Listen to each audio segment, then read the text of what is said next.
Centrifugation.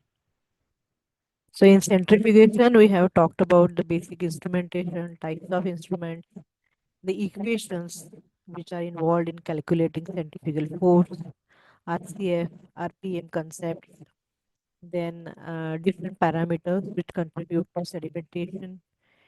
So including viscosity of the mid suspending medium, then the density of the suspending medium, density of the particle size, shape, molecular size, then type of rotor, how all these factors they contribute to sedimentation. Right. Now today's topic is, of course, not new to you, but it's what you have earlier done, similar to that, but to little more details we would summarize it, and that is about differential centrifugation. Right. So I'm sharing the screen.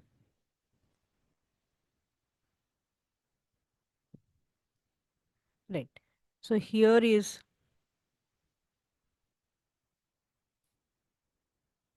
the first line. Now, as you see, there are three photographs. Yes, these are the pioneers in the field who were uh, awarded Nobel Prize, right? Albert Claude, then Ballard, and Christian Dudov. So these people they had contributed to the development of differential centrifugation for cell fractionation. All right. So tissue homogenates they had taken and they had subjected it to centrifugation. Repeated cycles were there, and each cycle was done at different speed. Of course, after them, there are many advancements, and even before them, there were some people who had made an attempt to separate the cell components. But these are the people who have demonstrated two things, that is repeated cycles and at different speeds for separation of the component.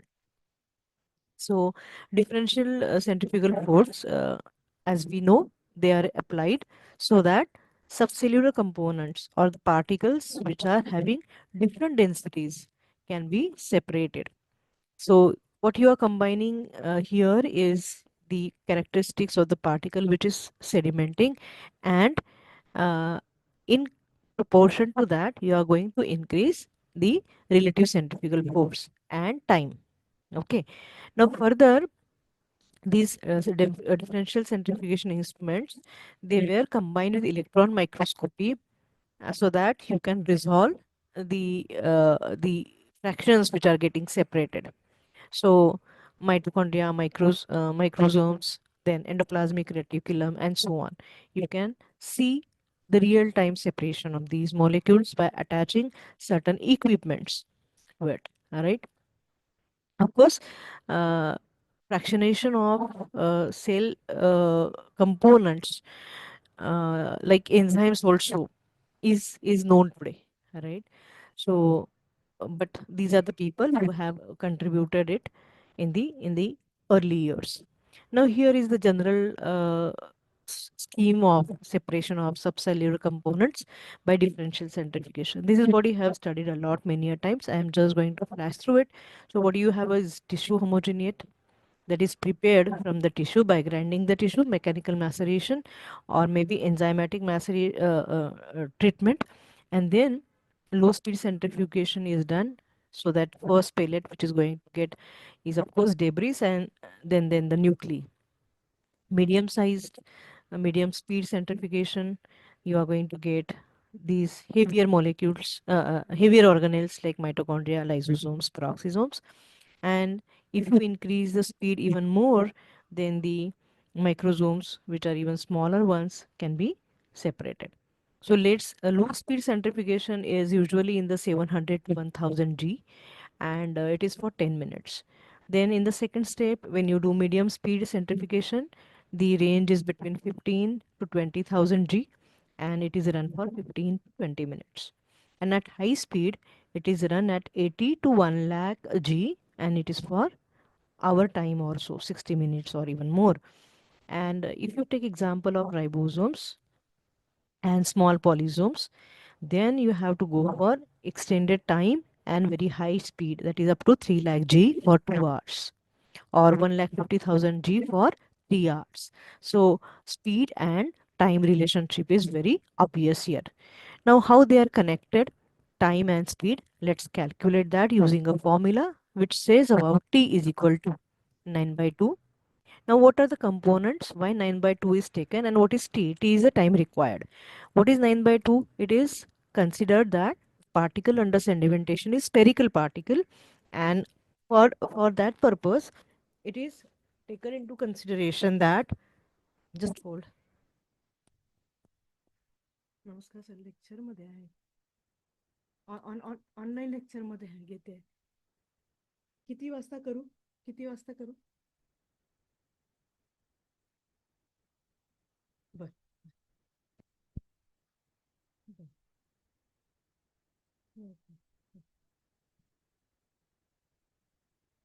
Sorry for interference.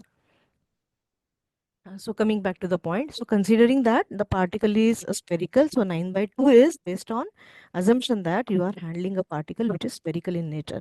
Now then you see the components which include omega square r, which is known to you. Omega square is to angular velocity. R is to the radius, right?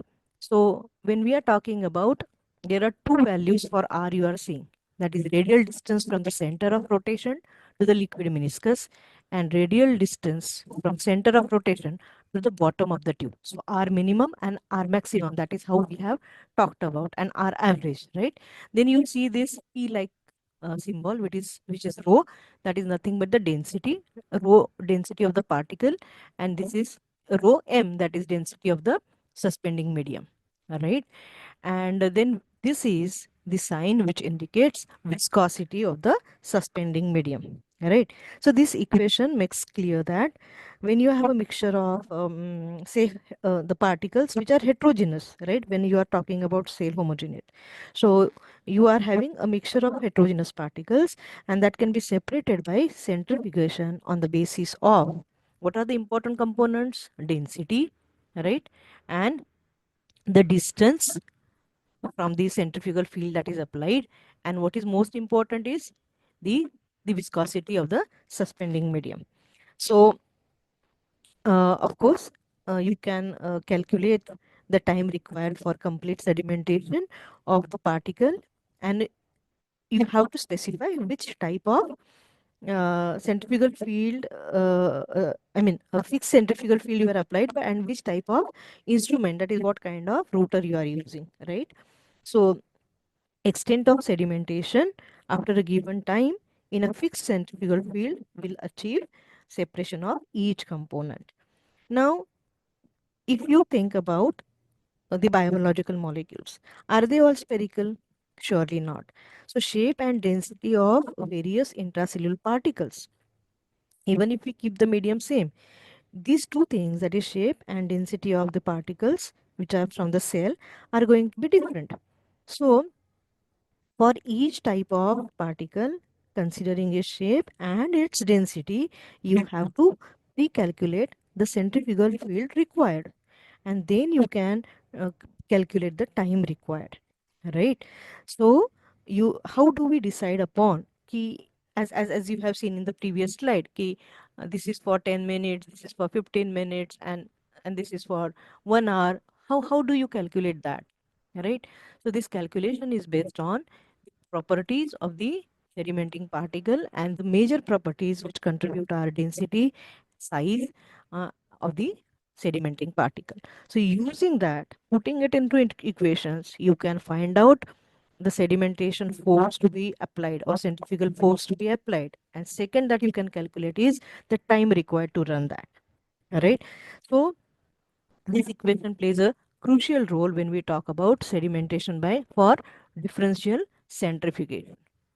Now here comes, okay, the general scheme, but it is applied for separation of specific component, right? Now what is the variation that you are seeing? Here is the culture vessel. So it is about artificially cultured animal cells are shown here.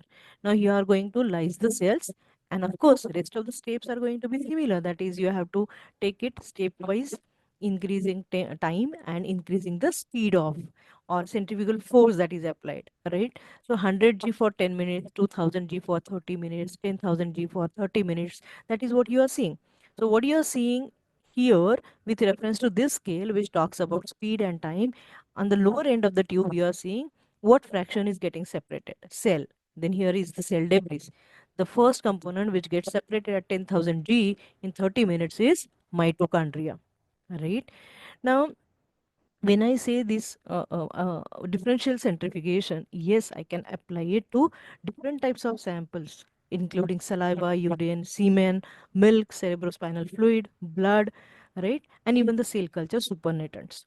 And based on the fraction that you are interested, you have to calculate the time required and the uh, um, centrifugal field to be applied. So you have to optimize a protocol when you are going to decide these steps ki at what time and at how long and at what centrifugal field or revolutions per minute you are going to run the process.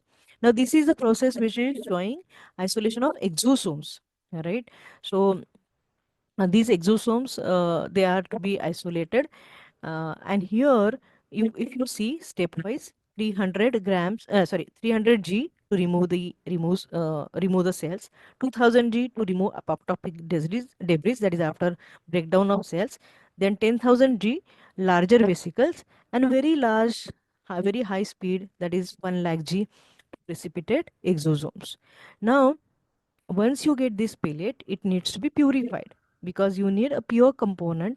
It shouldn't be any other organelle that is contaminating it. So ultra purified product, when we want, you have to go for repeated washing of the pellet and resuspending it, again centrifuging it at high speed, again resuspending the pellet into fresh buffer or saline, and then repurifying it or ultra purifying it.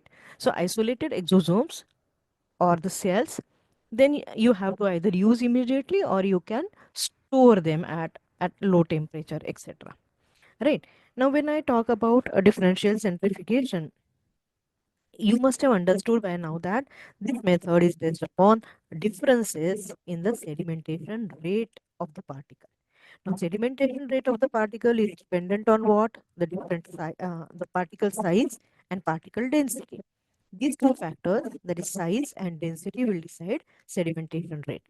So initially, you are sedimenting out the larger particles which are having more mass, more density, big size. They will get separated at low speed that you have applied. So point comes that what if the particles are less dense, right? So you will say simply, oh, let's increase the speed and let's go for a longer time run. But can you imagine what kind of losses can be generated when you are talking about continuous exposure to identification, all right? The cell surface substances, maybe the adherence particles or certain receptors, they will get damaged. All right. Maybe the conditions under which you are sedimenting it, they also can contribute to the losses. For example, if the ionic buffers are used, aggregation of cells can happen. So, extended centrifugation also has got certain limits. So, when it comes to sedimentation of less dense particle and you want it at faster rate, right? Is there any solution to it?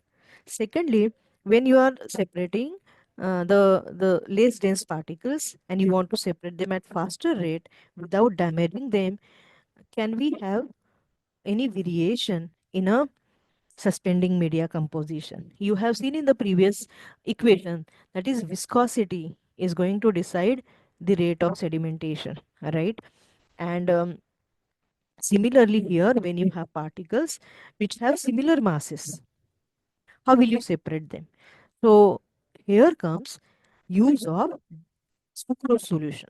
So density of sucrose solution uh, is going to be important in this case, right? So when you are talking about particles having similar binding densities, right? Most of the subcellular organelles, they have the rho value or the density value that matches with the sucrose solution is about 1.3 gram per cubic centimeter, right? So they can be efficiently separated from one another by differential centrifugation or red zonal centrifugation. So in differential centrifugation, the material to be separated, that is say the tissue homogenate, for example, is divided into number of fractions, right? Stepwise you are applying more and more centrifugal field, and at each stage, each chosen or desired fraction or component or material gets sedimented, and that sedimentation occurs in the predetermined time and predetermined centrifugation. You agree that? Right. Now, any type of particle which is originally present in the homogeneate, that can be found in the pellet or maybe found in the supernatant or maybe in both the fractions. Pu- That means it is not completely purified, or it is not getting separated completely. So this is going to be dependent upon both time and speed of centrifugation and size and density of the particle. So, at the end of each stage of centrifugation, the pellet and the supernatant are separated, and the pellet is washed several times by resuspending it and homogenizing the pellet and recentrifuging under same conditions. Right? So it is not that you run it at 10,000 G for 10 minutes and the pellet is going to have the fraction of your interest only. The fraction of your interest will be present, but there is no uh, control on if some of the components of that type, say mitochondria, will remain in supernatant and some of the unwanted particles will be in the pellet. So you need to go on ultra purifying the pellet also. Now, when we talk about during centrifugation, the particles are going to move down the centrifuge tube as we have talked about, and that is going to happen at respective sedimentation rate. So, and it is going to result in formation of a pellet at the bottom of the centrifuge tube. Now, ideally speaking, when centrifugation is continued long enough, the pellet is going to be of all the largest particle initially and smallest particle as you go on increasing the speed. That is what we have talked about, right? Now the point is, are there any interfering factors like purification, by repeated centrifugation at particular condition, that is step 3, repeated so that you get pure mitochondrial fraction? That can be done, right? But what about the lighter and medium sized particles which are originally suspended near the bottom of the tube? Pellet will be having the largest most, but which are medium sized or a little lighter than that. What about those? They are close to bottom, they are not totally into supernatant. So, and they are going to contaminate your pellet fraction, right? So, when you are going to require the pure preparation of the pellet of heaviest particle, uh, it cannot be obtained in a single step. Multiple steps are required. So it is the most slowly sedimenting component of the mixture will remain in the supernatant liquid after all the larger particles have sedimented. That is true. That is what we have seen in the diagram also. So to improve the separation which is achieved by differential centrifugation, you have to repeat 2 times or 3 times the process. So you have to resuspend the pellet in homogenization medium and recentrifuge under same conditions. So you get the purified fraction. Now, here are certain things which are again important in the diagram. If you see, here you are seeing ultracentrifugation, and here you are seeing say density gradient centrifugation. Yes. So initially you have gone for differential and for ultra purification for particles which are very close in terms of their densities, their masses. Maybe say examples of isoenzymes if you take. They are going to vary with a very less difference with each other. Can we separate these using density gradient? Is a question left to you to think over. But yes, coming back to the point, density gradient centrifugation has to be combined in combination with differential centrifugation at certain times, or ultra high centrifugation multiple times you have to combine with the process, right?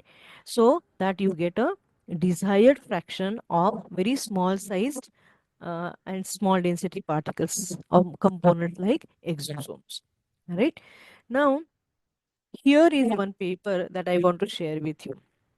When you are talking about differential centrifugation, then uh, you have to avoid use of long time runs, right? To avoid any mechanical damage to the cell. So what can be done? As I said earlier, you are going to make use of sucrose solution, right? So similarly, here, what if you use long density gradients? So you have to select long density gradient and short density gradient. Long density gradient, you will imagine, okay, all the fractions whose densities are matching with the particular layer of the density gradient, it will settle out there and you will get a good separation. But in this case, this is a paper which is published in the year 2020. What it says, I'll read out for you. Differential centrifugation is most widely used method for obtaining large amounts of mitochondria for respiratory studies, and this is going to be done in short time. This method is often preferred to gradient centrifugation because long density gradients are going to cause damage to the mitochondria, right? So in earlier case, what I told you, can you put your suspending media, sucrose in your suspending media? That is one of the suggestions. But of course, what concentration of sucrose to be added, it needs to be decided, because it should help to retain the size, shape, integrity of the organelle. 0.025 molar sucrose solution, for example, is found to be better to maintain the structural integrity of mitochondrial cells. But logic, if you apply, if I have a longer density gradient, so different zones of sucrose solutions, then I'll get better separation of small mitochondria and big mitochondria and so on. It is not going to be really working, because long density gradients are going to cause potential damage to the mitochondria. Also, as I told you in earlier case, buffers, they are also unsuitable. So based on the organelle of your interest, you have to choose the suspending media. Fine.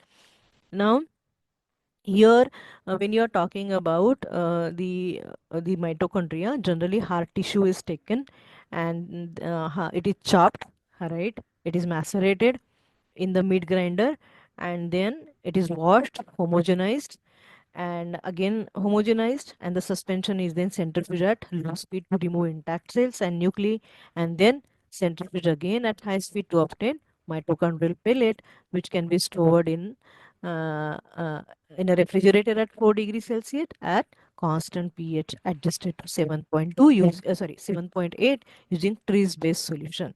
Now what is the concern here? This is the concern. When I'm adding some sucrose like component in the suspending media for differential centrifugation, what should be the concentration of such component? It shouldn't be a long gradient, it should not harm the cells. Integrity of the cell is very important. Now, another example, the flowchart we have seen. This is the flowchart for exosomes. So let's talk about it. Taking the example, extracellular vesicles are studied to understand the respiratory diseases.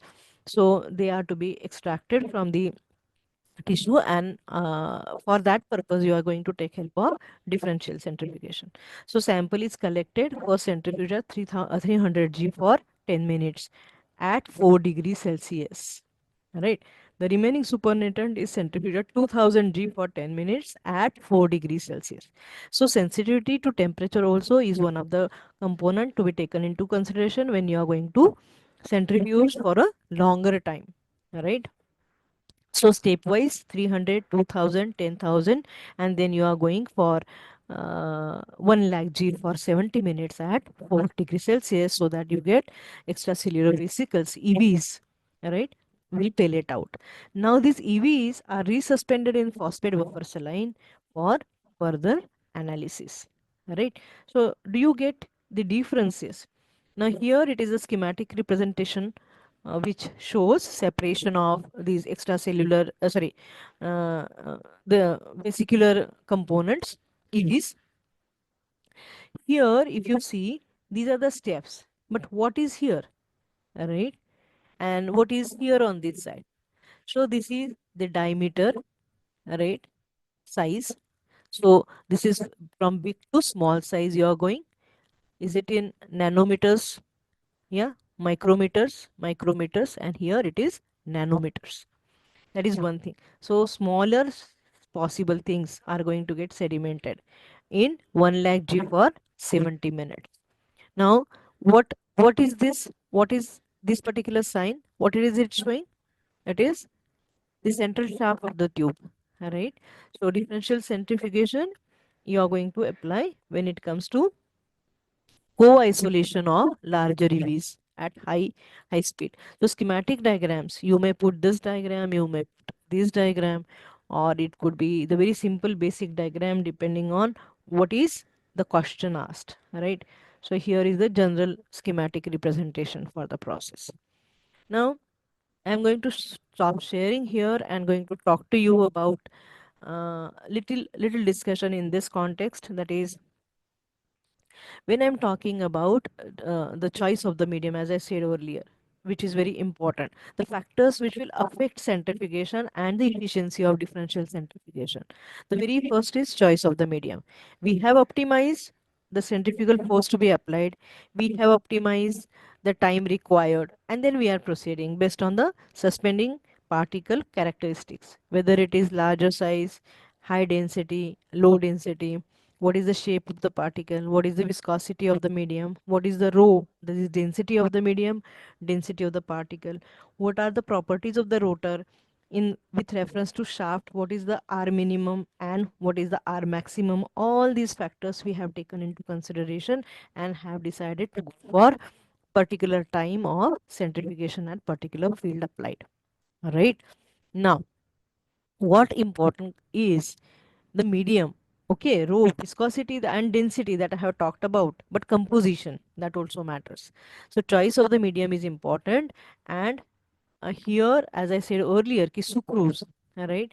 So sucrose was chosen for what? Initially they have seen that presence of ions in the buffers, right? You have buffers made up of salts which are in ionic states now because they are in aqueous mode. So aqueous solutions. So physiological solutions are going to cause aggregation of the particles. So buffers are not used. So what is added? Sucrose is added, which is easily available, highly purified, non-toxic and soluble material. So biochemically active fractions can be easily purified using it. Now how to optimize on the concentration to be chosen? It will depend on type of fraction that you are interested in. So cells having cell wall, if you are separating cells without cell wall, if you are separating some membrane associated component like microsomes, right? Or you are choosing ribosomes to be separated or mitochondria to be separated. Each cell has got its, or each component, each organelle has got its own properties, and the suspending medium will have effect or no effect on the integrity of those components. So for example, mitochondria we are talking. So initially 0.88 molar sucrose solution that was used for mitochondrial separation, and it was found to be excellent. The mitochondria were elongated and wrong shaped. But the isomolar sucrose solution, that is about say 0.34, and more commonly used is 0.25 molar. If that is used, what happens is oxidative phosphorylation process is retained. The second factor I am talking about here. First factor is what? Integrity of the structure. Right. What is the second important thing is structure is as it is, not damaged. But what about the functionality of that particular component? Is it getting affected? So when you are talking about 88 molar, 0.88 molar sucrose, that time integrity of mitochondria is good. But retain oxidative phosphorylation, that is functionality of the mitochondrial cells, you have, mitochondrial organelles, you have to go for sucrose about isomolar concentration. मतलब जो mitochondrial tissues के लिए isomolarity, that is similar molarity any tissue की जो, मैं heart tissue भी are talking about, उसकी जो माइटोकॉन्ड्रियाज है, प्रोटोप्लाज्म का जो मोलैरिटी है, that you have to match with. It should not be it should be isotonic. It should not be hyper or hypotonic, right? So isomolarity is the concept where 0.25 molar sucrose is found to be good and it retains oxidative phosphorylation. Then sedimentation times are shorter when you are talking with less concentrated sucrose. That is another benefit. High concentrated sucrose matlab high viscosity of the medium, so sedimentation time is directly proportional to viscosity. So more the viscosity, more is sedimentation time. So instead of 0.88 molar sucrose, if you are using 0.25 molar sucrose, sedimentation time is going to be less because viscosity of the suspending medium is less. So that is how 0.25 molar sucrose became the method of choice for pelleting out heart muscle mitochondria. Of course, when you're talking about the shape of the mitochondria, that is another factor in sedimentation. We have seen shape and size. We are assuming 9 by 2 based on assuming that the particle is spherical. Now, when you are putting your organelle in a particular medium, suspending medium, a buffer hai, with sucrose, hai, what concentration of sucrose, all these things you consider, what would be the shape of your organelle that you are purifying when it is put into that particular medium. Trees buffer में रखा है eight P H 7.58, पिछले example में हमने देखा, और it is in the 0.25 molar solution as in case of mitochondria. So the thing is, when it is in 0.88, it is higher concentration sucrose, then the mitochondrial structure are elongated and rod-like. But if I reduce sucrose concentration to 0.25, mitochondria would be spherical in shape, and then 9 by 2 can be applied from the that for the calculation of time.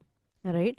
So biochemical and ultrastructural analysis uh, is very important, and it has showed that the fractions which are obtained uh, by keeping the sucrose as a suspending medium 0.25 molar, spherical shaped mitochondria were there, but the fractions were inhomogeneous. In homogeneous मतलब कुछ छोटे कुछ मोटे, size wise भी homogeneity हो सकता है problem, या फिर some other contaminating organelle components may be also present. So what was next done? So next was suggested, okay, let's use density gradient centrifugation, which will help to refine the particles. Initial separation, yes, that you have done with differential. But to refine the particles or to refine the mitochondrial fraction, you have to go for density gradient centrifugation, and that would help to get a homogeneous composition that is only mitochondria. So sucrose solution of varying density in swinging bucket centrifuge that was tried, and yes, the mitochondrial fraction that was separated by differential centrifugation was put onto the top of the sucrose gradient, and it was spinned. Right now, this would be uh, important to remember here that the gradient that you have prepared should not be very long. Concentration ची खूप मोठी range नसावी. Right, that is one thing, but it would help to get you different distinct bands of different sizes of mitochondria. Right now, this is the concept where we get to know about equilibrium centrifugation, where the particles of similar size but with different density, they separate using equilibrium centrifugation. So after differential centrifugation, as mm, after differential centrifugation, as you had seen in the previous slide, that you have to go for additional treatments, might be the density gradient centrifugation or ultracentrifugation at very high speed, and then you are going to get the refined or ultra pure component or fraction. Of course, in addition to this, here is another point which needs to need little discussion, that there are so many components. So how many times centrifugation you are going to apply? Because though you are taking all the care about the suspending media, ultimately you are spinning the cells at such a high speed and they are biological entities. So to avoid any damage, you should go on optimizing the process so the integrity and functionality of the organelle is maintained. So here, maybe in the initial phases, you may go for filtration or pre-treatment steps before you start differential centrifugation. जैसे यहाँ पे हमने देखा in the end that you can achieve ultra purity by complementing it with density gradient centrifugation that is at ultra high speed, or only ultra high speed centrifugation that would help you to purify the fragment. Similarly, in the early steps, you can proceed for pre-treatment, which may include filtration, for example. Right. So, with this overview of differential centrifugation from my side is over. Any questions? You please ask, or you may text me. Thank you.